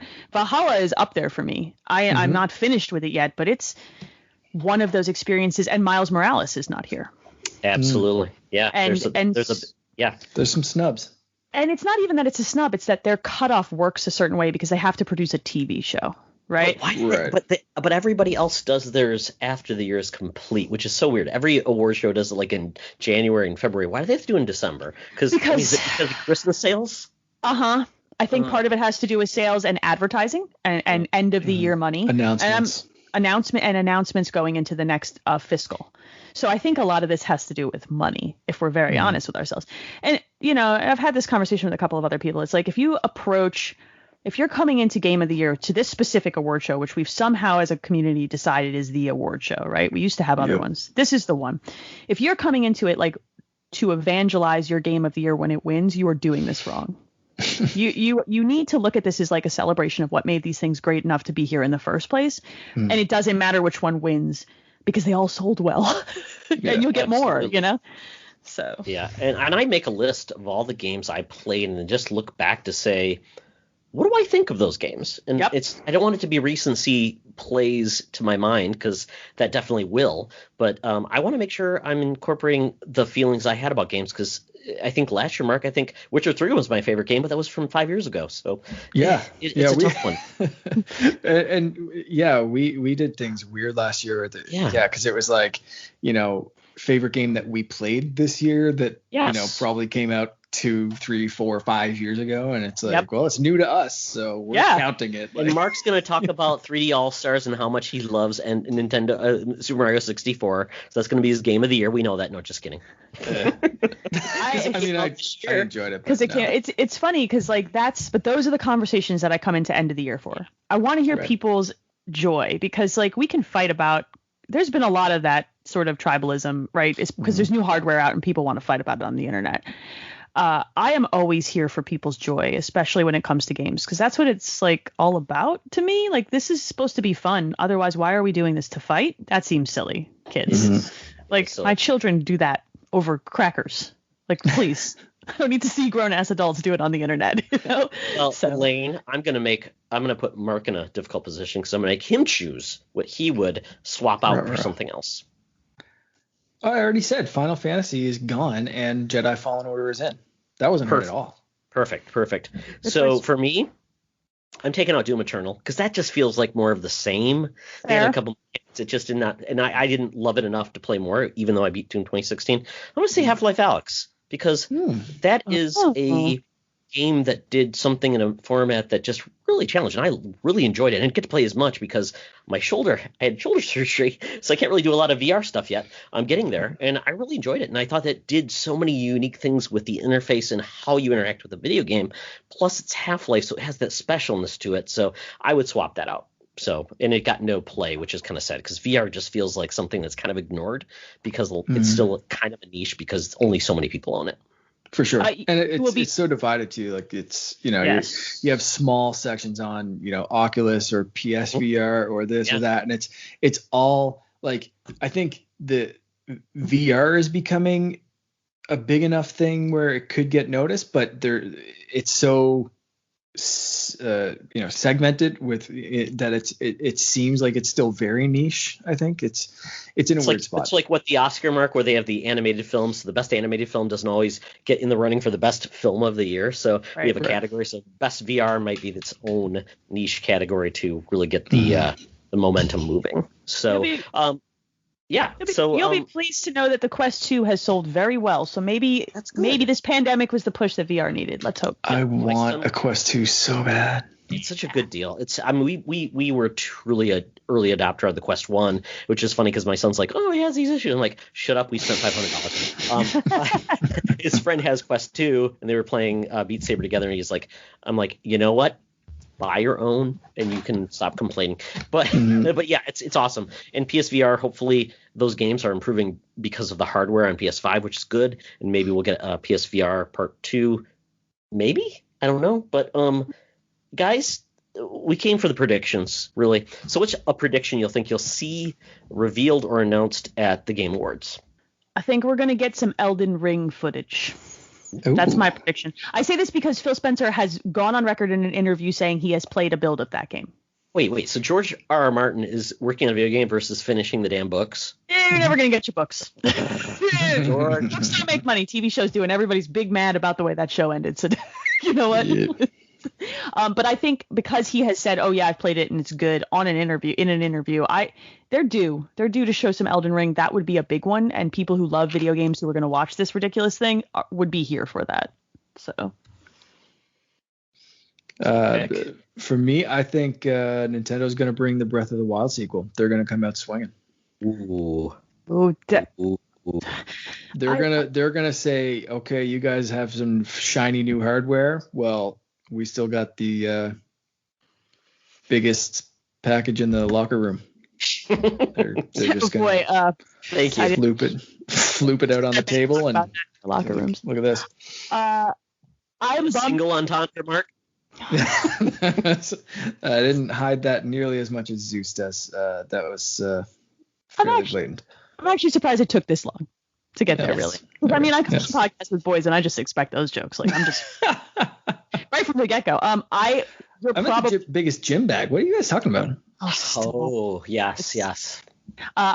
You're probably, of anything that Nintendo would show, that's probably the most likely. I would rather see something of Bayonetta 3 or Metroid Prime 4 because I haven't seen either of them. And this is a long shot, Nintendo, but please, anything, please. Man, if they could show a logo with slightly more animation behind it for Metroid Prime at this point, and I'd be like, yep, okay, you got me. Let us know it's still happening. They actually fired Retro for Metroid Prime Formers, making them do Diddy Kong Racing. Hey, Jacob Rush is going to be happy, but I'm going to probably break my face into a table. Yeah, Nintendo's just going to break my heart here because I'm not going to get what I want. So flip a table over. Yeah. So my reveal will be because, a Game Awards without Kojima is kind of like, peanut butter without jelly.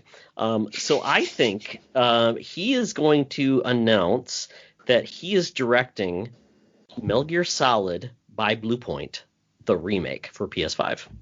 You're going to do that one instead of the Silent Hill rumor that's floating around for the 87th millionth time? I think so. I think that he zigs where anybody zags, and there'll probably be a weird thing going on with it. But that's just kind of what I feel, because apparently there was like this weird like Metal Gear like sound within Demon Souls in the new game. Yeah, that's my guess, but I could be wrong. Do we think Bethesda shows anything? Can they show anything? I think they're in a weird spot where it's still they're still in negotiations. They still have to wait for the merger, the ZeniMax buyout or whatever to be approved. I don't think they can or want to show anything yet before that's finalized. I really think they're in a tough place. Could Bethesda announce a remaster, a special edition of some of the older Elder Scroll games, like Morrowind, or what was the other one that came out on Oblivion? 360? Why not? Why have they not remade any of those games and put them on damn Switch? I just would like. That's not going to happen. They're going to end up weird. on immediately, if not sooner. I think we're going to get a version of Skyrim that plays in the Mustang Mach-E. Mm-hmm. Yes, probably. That's or the big, what was it? Nice big screen. The Game on and Watch, one. Mark. Yeah, like a Game and Watch Skyrim. That'll nail it. Refrigerator Skyrim. Yeah. Well, I hope we were right in the predictions, and don't add us if we weren't. But we had fun doing it, and that's all that matters, Adventure was our reward. But you know what else our reward is? Hearing Elaine tell us where she can be found on the social webs. Oh, snap. So I co-host a podcast called the Xbox Empire Podcast. So you can hit up Xbox Empire on Twitter, and we record those episodes on twitch.tv/PSVG Live. Wednesdays at 9 p.m. Eastern, usually. The holidays might get a little weird, but, come with us on this journey. You can see my big mug on video. That is not a double entendre. That is a big coffee mug. Just to be clear, for everybody listening. That's a new term I need to look into. Can I look that on the internet and not get in trouble? Absolutely. Urban Dictionary, big mug. This is 2020. Don't Urban Actually, I'm going to check it out. I hate you guys. I don't. I love you so much. If you want more of my particular brand of nonsense, I'm ET Dragon on pretty much every social media platform, but I tweet lots. So Twitter is the place to find me. So come hang out. And Elaine's name, she sounds like a Overwatch character. Elaine Stryker. Yeah, it's my husband's last name, and bless his heart, he gave me a great last name. Like, it's perfect. It's so good. I sound like a supervillain. So that's where you guys can find me. And a quick thank you to both of you guys. This was a blast. You're a delight. This is really fun. I would come back and crash your show anytime. Oh, thank you for being on the short notice. This has been fantastic. We've wanted to have more new people on the show, and it's been fantastic to get more Xbox folks on the show. So thank you for being on. No problem. Anytime. Literally. Anytime. Awesome. And Mark, how can people find us on the interwebs? Well, you can follow us at co_op_mode_pod. One of these weeks, I'm going to get that without messing up sometime. Or you can follow the much easier one to rhyme off at toxtra or at _Canardian. On Twitter, you can also join the Facebook group and page, Secret Friends Unite. Join the network there. We're always posting some stuff. We have a bunch of different shows, not quite as many as PSVG, but we're trying.